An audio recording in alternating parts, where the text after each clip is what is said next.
İnsan özünə çox sərt qadağalar, sərhədlər qoyur. Bunun əsas səbəbi insanın özünü yetərincə sevməməsi və potensialını tanımamasıdır. Bunu deyə bilərəm.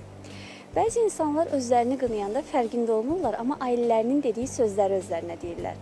Sən nə boş-boş danışırsan, səndən heç nə olmayacaq, sən bacarmayacaqsan, çalış ki eləmə, hər şeyi oturuşuna fikir ver, duruşuna fikir ver. Zarafat eləyəndən sonra hətta fikirləşir ki, görəsən mən bu sözü deməli idim, deməməli idim. Bunlar insanın içindəki valideynin ona qarşı olan münasibətidir.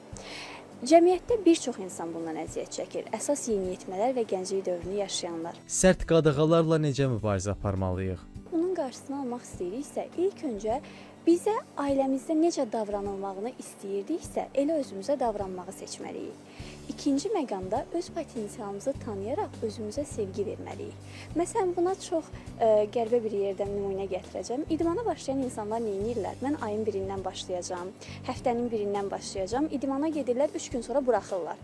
Sonra disiplinlə bağlı çoxlu videolar izləyirlər, motivasiya videoları ki, məndə niyə alınmır, hər şey niyə yarımçıq qoyuram. Başlayırlar özlərini qınamağa, çox sərt sözlər deməyə. Əslində disiplin insanın özünə sevgisindən irəli gəlməlidir. Kiməsə görə dəyişməliyəm, nəyisə görə dəyişməliyəm, yox belə davranmamalıyam sözlərinə görə yox. Deyirlər ki, hər şey qaydasında gözəldir. Anı yaşamaq və uğurlu olmaq üçün öz inkişaf yolumuzu özümüz